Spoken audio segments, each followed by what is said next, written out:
The scene opens not with a backstory, but with the sound of Zuri's pulse drumming in her ears. The steering wheel is slick with her sweat as she fumbles the keys.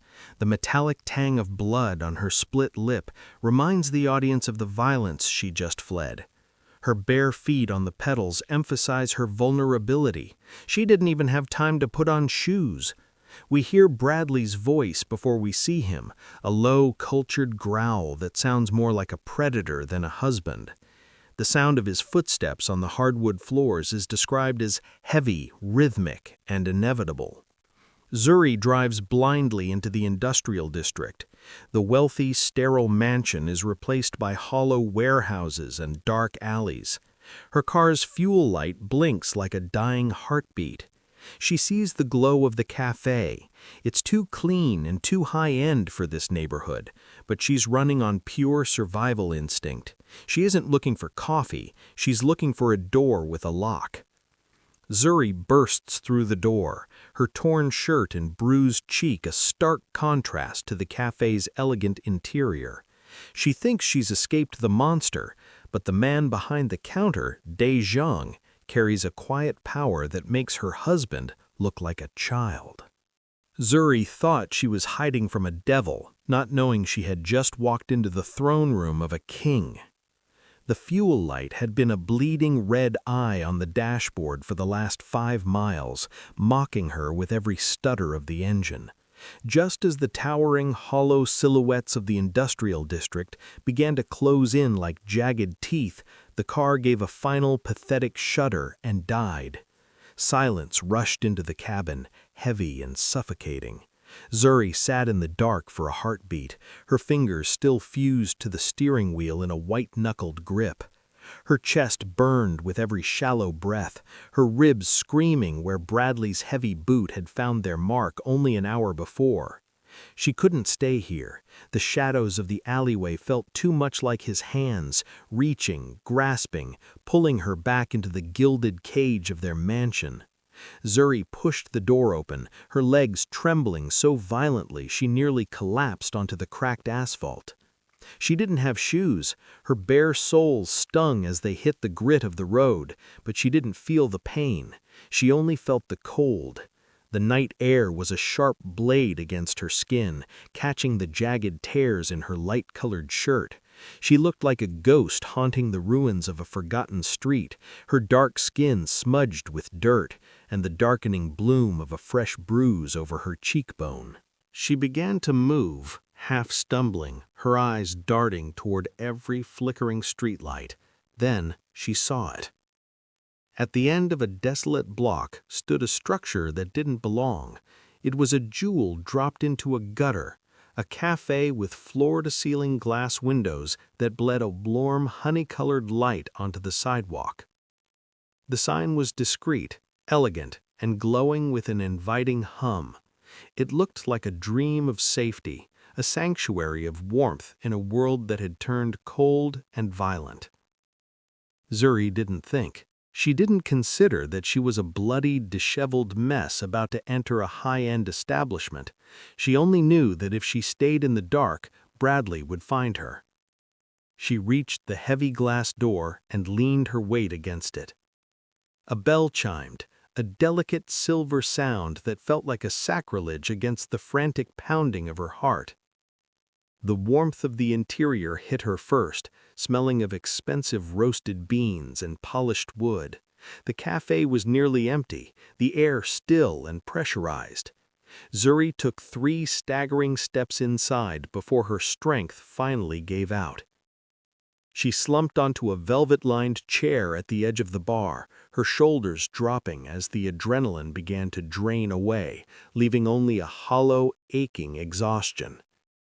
She kept her head down, her messy bun falling apart as strands of hair veiled her swollen lip. She felt like a broken bird that had crashed through a window. She waited for the shout, for someone to tell her to get out, for the manager to call the police, or worse, to call her husband. Instead, she heard nothing but the slow, rhythmic click of a cup being placed on a saucer. Through the haze of her pain, she sensed a presence moving toward her. It wasn't the frantic, heavy gait of Bradley. It was something else, deliberate, calm, and terrifyingly controlled.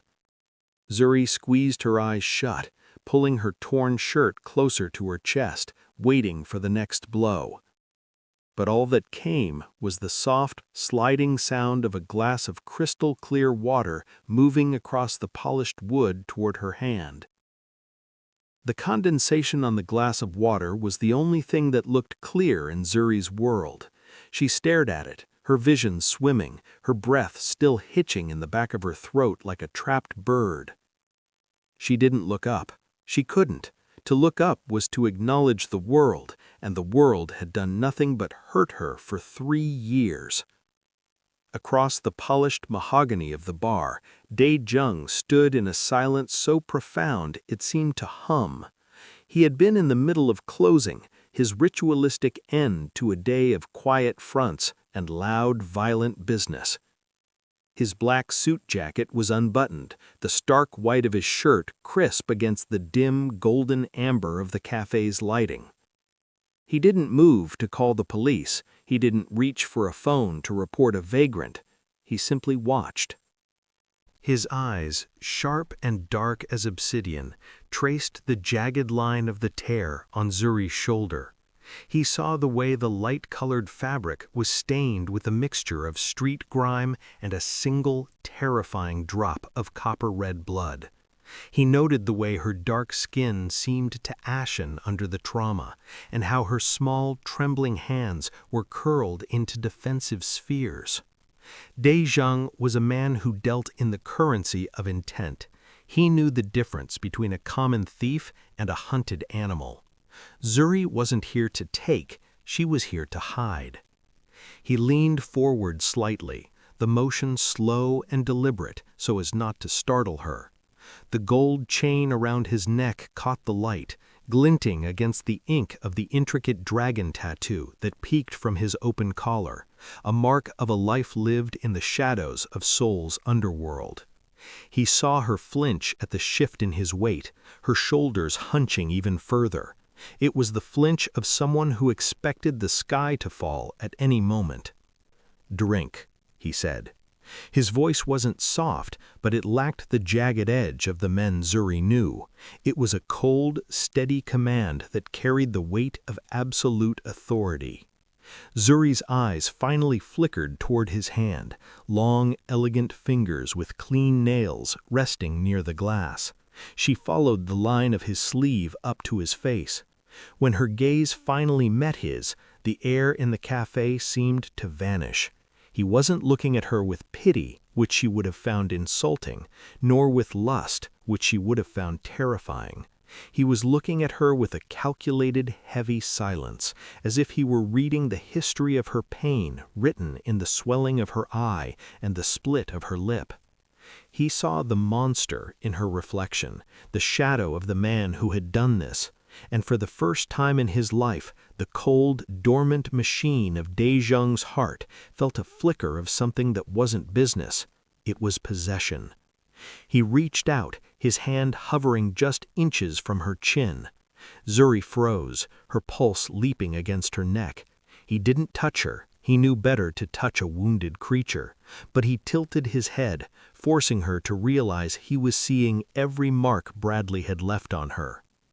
"The man who did this," Dejang murmured, his eyes locking onto hers with a predatory focus. "Does he think he owns you?"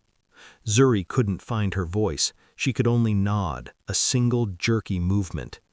Dejang's expression didn't change, but the air around him grew colder, sharper. He pulled his hand back and straightened his suit. "He is mistaken," he said simply. "Nobody owns anything in this district, except me." The glass sat on the dark wood between them, a small, shimmering island of peace in the middle of a storm. Zuri stared at the rising bubbles in the water, her eyes tracking them with an intensity that bordered on trance-like. The silence of the cafe was no longer empty, it was heavy, filled with the presence of the man standing just inches away. She could feel the heat radiating from him, a steady, predatory warmth that felt nothing like the chaotic fire of Bradley's rage. Dejang didn't push. He didn't ask for her name, her story, or an explanation for the blood staining her collar. He simply waited, his hand resting flat on the bar, fingers motionless. Zuri's gaze drifted from the glass to his hand. It was a hand that had clearly never known the manual labor of a barista. The skin was smooth, the nails buffed, but there was a hardness in the knuckles that suggested a different kind of work. As he shifted slightly, the gold of his watch caught the low amber light, and the dragon tattoo on his chest seemed to writhe beneath the expensive fabric of his shirt. Every instinct in Zuri's body screamed that this man was a predator. He moved with a grace that was too deliberate, a calm that was too absolute. And yet, as she finally reached out, her trembling fingers brushing the cool surface of the glass, he didn't flinch or reach for her. He gave her the one thing no one in her life ever had: space. She took a sip, the cold liquid shocking her system, forcing her back into the reality of the moment. The water soothed the raw ache in her throat, but it couldn't touch the fear rooted in her bones. She risked a glance at him, her dark eyes wide and glassy. Dejang was studying her, his expression a mask of granite. He wasn't looking at her as a victim to be pitied, but as a problem to be solved, or perhaps a treasure to be guarded. "You're shaking," he observed. His voice was a low, resonant vibration that seemed to settle in the pit of her stomach. It wasn't a question, it was an observation of fact. I'm fine," Zuri whispered, the lie tasting like ash. Dejang's eyes flickered to the swelling on her cheek. "Liars don't last long in my world, Zuri." She froze, the glass halfway to her lips. She hadn't told him her name. She hadn't told him anything. The realization hit her like a physical blow. This man already knew who she was, or at least he knew enough to make her escape feel like a temporary illusion. The dangerous aura surrounding him intensified, a cold pressure that made the air feel thin. He wasn't just a witness to her trauma. He was a force of nature that had been waiting for her to arrive. He leaned in closer, his scent, something like sandalwood in expensive tobacco, enveloping her. "The man you are running from is a loud child playing with matches," he said, his voice dropping to a silken thread. "You walked into this cafe because you wanted a place to hide. But look at me, Zuri. Do I look like a man who hides?" She looked, and for the first time she saw past the suit and the gold. She saw the iron-willed king of an empire built on shadows. The fear was still there, but beneath it, a tiny flickering spark of hope ignited. She was in the den of a wolf, but for the first time in years, the wolf wasn't looking at her as prey. He was looking at the door, waiting for the hunter to dare step inside. The silence in the cafe grew heavy, thick with the unsaid. Dejang stood perfectly still, his presence filling the space between the espresso machine and the bar like a mountain. Zuri took another trembling sip of the water, her eyes tracing the steam rising from a nearby vent, anything to avoid the gravity of his gaze. But as she moved to set the glass down, her elbow caught the edge of a menu and it fluttered to the floor. She gasped, a sharp, panicked sound, and instinctively ducked to retrieve it. At the same moment, Dejang reached down, his movements fluid and feline. As he bent forward, the tension of his posture caused his silk shirt to pull tight against his frame. The top buttons, already undone, gave way to a broader view of his chest. Zuri froze, the air dying in her lungs. In the low amber glow of the pendant lights, she saw it clearly.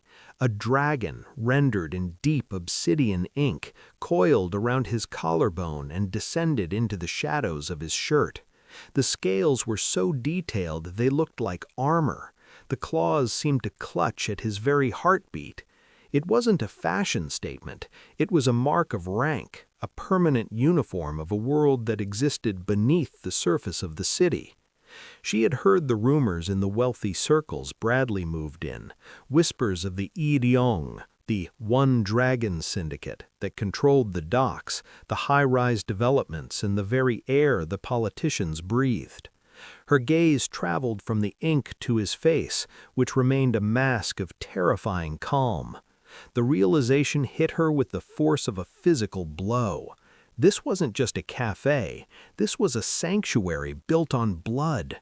The men who had entered earlier, the ones who had bowed with such rigid discipline, they weren't staff, they were soldiers. Zuri's hand shook so violently the glass rattled against the wood. She had fled a man who used his fists to feel powerful, only to stumble into the lap of a man who held the power of life and death in a single glance. She was in a den of wolves, and she was the only lamb. "You're looking at my ink," Dejang said. It wasn't a question. He straightened up, the dragon disappearing back behind the white silk, though the image remained burned into Zuri's mind. I should go," she stammered, her voice thin and reedy. She began to slide off the velvet stool, her legs feeling like water. "I didn't mean to. I didn't know." Dejang moved with a speed that defied his relaxed posture. He didn't grab her, but he placed a hand on the bar, effectively blocking her path. "You're going where, Zuri? Back to the man who treats your face like a canvas for his rage?" He leaned in, and this time the dangerous aura she had felt earlier became an absolute weight. The smell of sandalwood and iron was overwhelming. "The world outside that door is full of people who will look at those bruises and turn their heads. But inside these walls, I see everything." He looked at the door, then back to her, his dark eyes narrowed.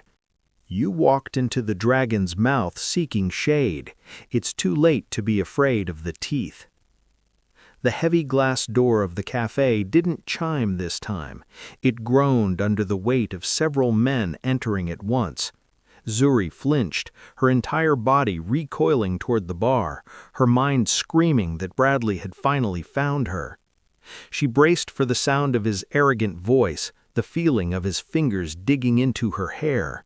But the air in the room didn't explode into chaos. Instead, it grew deathly still.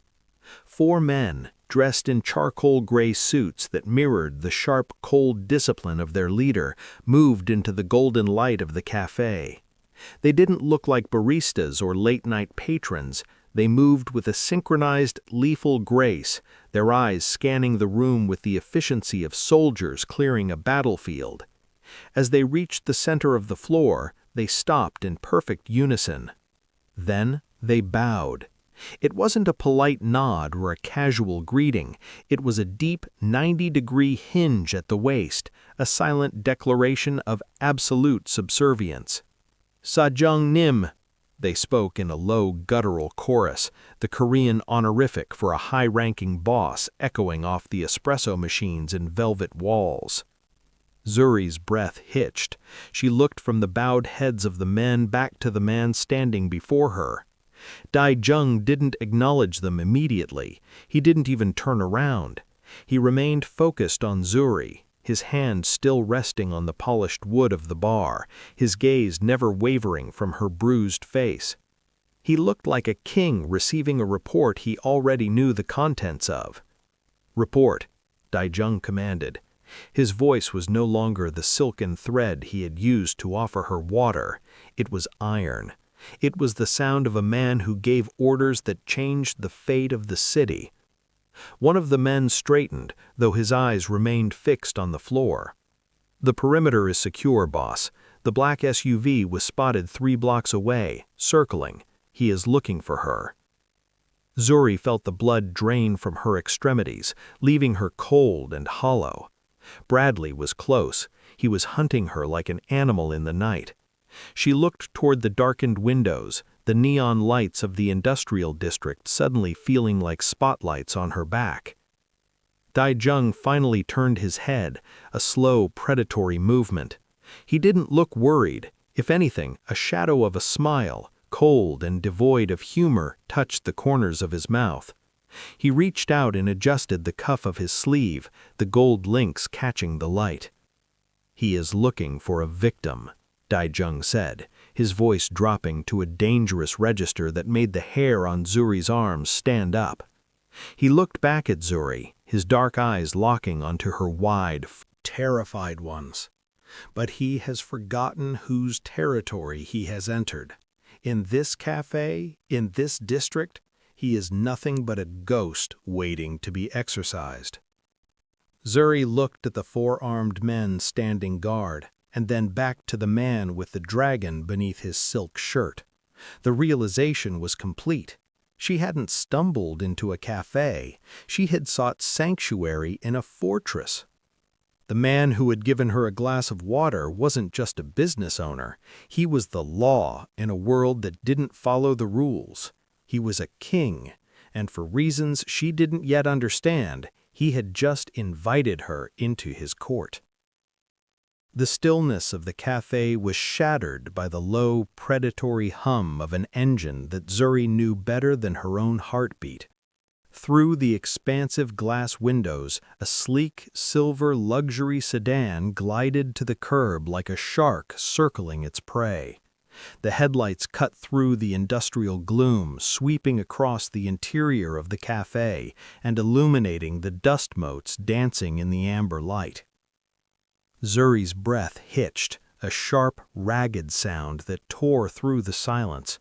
She gripped the edge of the mahogany bar so hard her knuckles turned a ghostly white. Every muscle in her body locked. She didn't need to see the license plate to know who was behind the wheel. The car didn't just represent wealth, it was the rolling cage she had lived in for 3 years. "He's here," she choked out, her voice barely a thread. As the car door clicked shut in the distance, the sound echoing like a gunshot in the empty street, Zuri began to shake. It started in her hands and moved through her limbs until her teeth rattled. This was the moment the dream of escape usually died, the moment Bradley's shadow grew tall enough to swallow her whole. Her eyes darted frantically toward the back exit, her survival instinct screaming at her to run, to hide, to disappear into the dark kitchen. Before she could bolt, a heavy, warm weight settled on her shoulder. The contact was steady and grounding. It wasn't the bruising grip of a man trying to claim her, but the firm anchor of a man who was unmoved by the approaching storm. Zuri looked up to see Dejang standing beside her. He wasn't looking at the door. He was looking at her, his dark eyes as calm as a deep well. "Breathe, Zuri," he commanded softly. His hand was large, his fingers resting near the base of her neck. The heat from his palm seemed to seep through the thin, torn fabric of her shirt, acting like a shield against the cold terror rising in her chest. For a man whose body was a map of violence and ink, his touch was surprisingly gentle, yet it carried the undeniable pressure of his will. He was telling her, without words, that the laws of the outside world ended at his doorstep. He won't stop," Zuri whispered, her eyes fixed on the silhouette of a man stepping onto the sidewalk, straightening a designer blazer. "He thinks he's the most powerful man in the world." Dejang's thumb traced a slow, deliberate line over the collar of her shirt, his gaze finally shifting toward the glass door. The 4 guards in the room moved like shadows, repositioning themselves just outside the direct line of sight from the entrance, their hands resting near the lapels of their jackets. "Most men mistake noise for power," Dejang said, his voice a low, dangerous vibration that vibrated through Zuri's shoulder. "Your husband is loud. I am the silence that follows the scream." He didn't pull his hand away. Instead, he squeezed her shoulder once, a silent pact, and stepped just slightly in front of her, shielding her bruised face from the immediate view of the entrance. The silver bell above the door gave a light, cheerful chime that felt like a mockery as the handle turned. The lion had arrived at the gate, but for the first time, Zuri was standing behind something much more dangerous than a cage. The bell above the door gave a final mocking chime as Bradley stepped into the cafe. He didn't enter so much as he invaded, his presence oily and loud, reeking of expensive cologne and unearned confidence. He adjusted the lapels of his designer blazer, his eyes scanning the room with a practiced predatory squint until they landed on the back of Zuri's head. "Zuri, darling," Bradley called out, his voice a smooth, terrifying honey. "You've had your little run. Now quit being dramatic and get in the car. You're embarrassing us." Zuri's breath hitched, her fingers digging into the edge of the bar until her nails threatened to snap. The sound of his voice was a physical weight, a chain tightening around her throat. She felt the familiar urge to shrink, to apologize, to disappear into the floorboards just to make the shouting stop.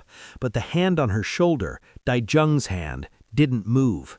It remained a warm, heavy anchor, reminding her that for the first time in 3 years, she wasn't standing alone. Bradley finally approached the bar, his gaze flicking dismissively toward Dejang. He saw a man in a nice suit, a cafe owner staying open too late in a bad neighborhood. He didn't see the obsidian depth in Dejang's eyes, or the coiled tension of the 4 men standing in the shadows behind him. "Look, pal," Bradley said, reaching into his breast pocket and pulling out a thick leather wallet. He tossed a stack of $100 bills onto the mahogany bar, the paper fluttering like dead leaves. "I appreciate you giving my wife a place to sit, but the help is no longer required.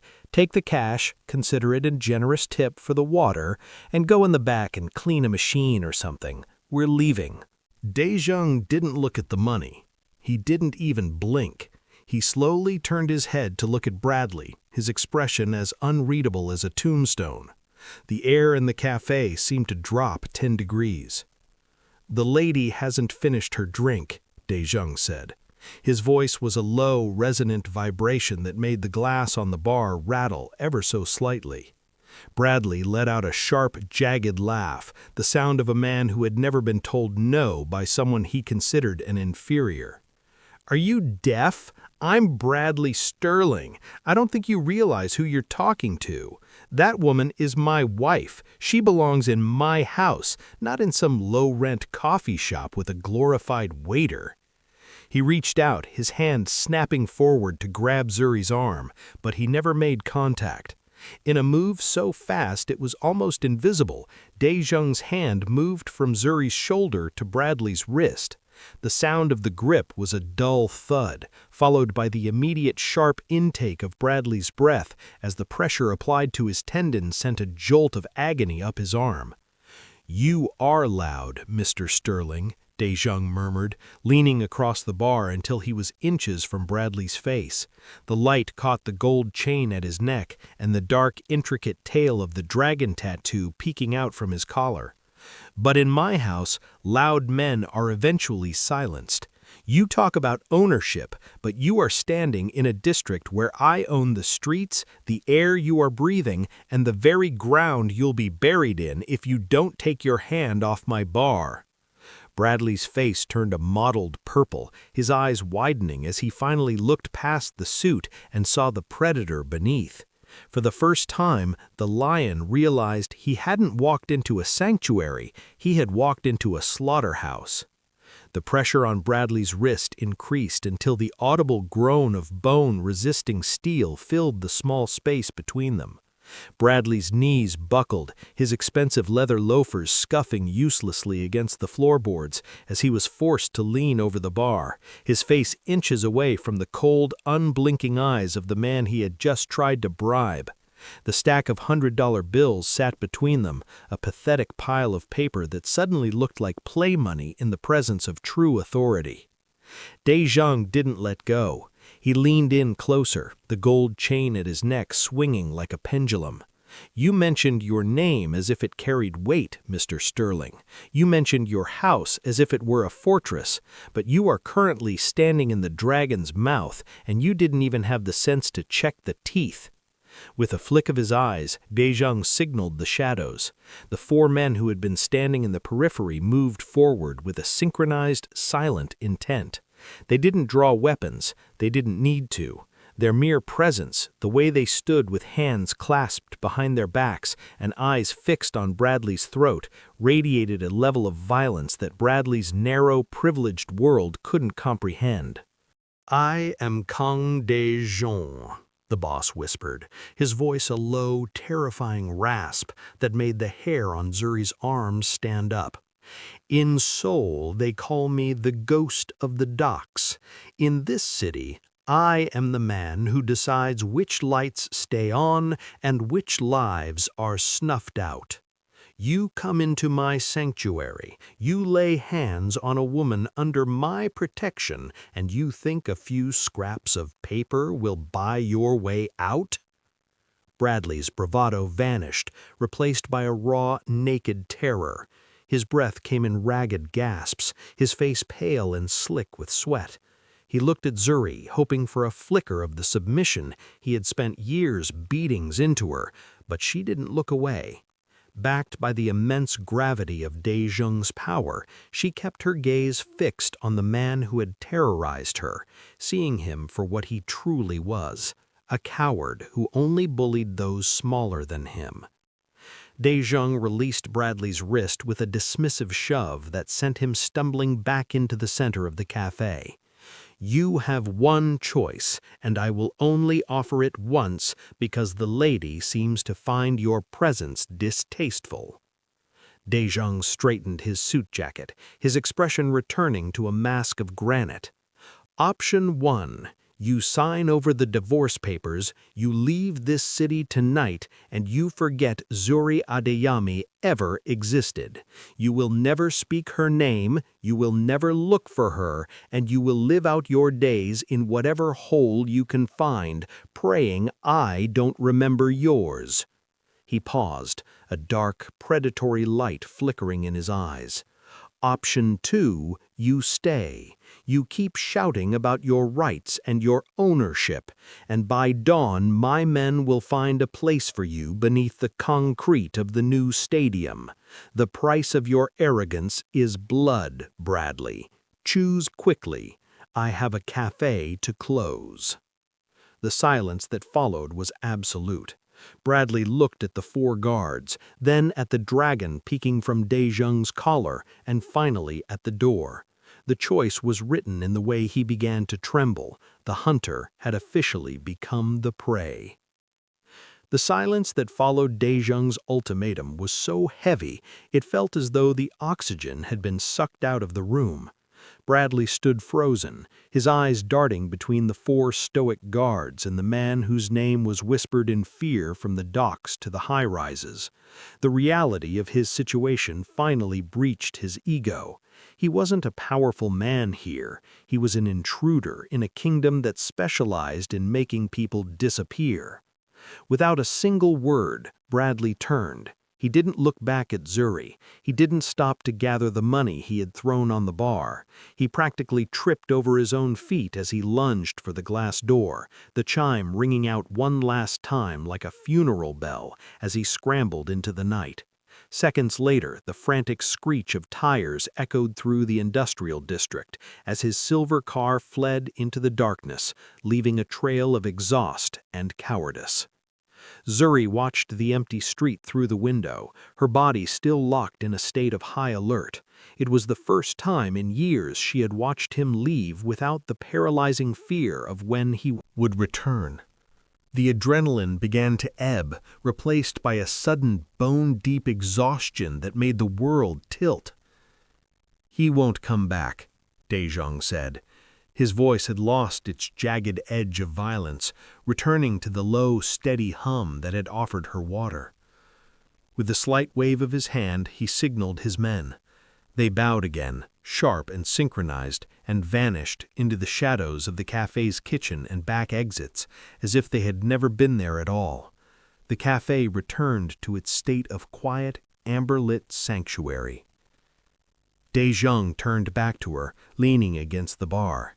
He reached out, and with a slow, careful movement, slid the forgotten stack of Bradley's money toward the edge of the counter.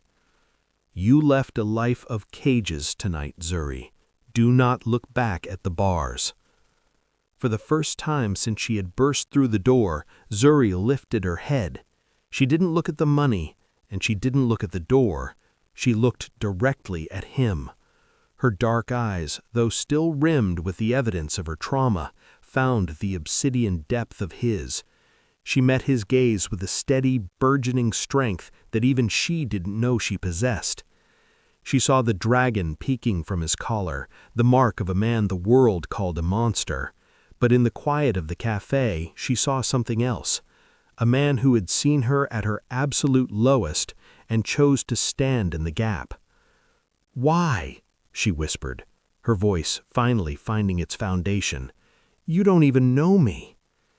Dejang's gaze softened, not into something weak, but into a look of profound recognition. "I know what it's like to be hunted," he said simply. He reached out, his hand hovering near hers on the bar, offering the warmth of his presence without demanding a single thing in return. "In this city, everyone belongs to someone. Tonight, you belong to no one but yourself. And under my shadow, you are untouchable." Zuri let out a long, shuddering breath. The tears finally came, but they weren't the tears of a victim. They were the tears of a woman who was finally, for the first time in her life, safe.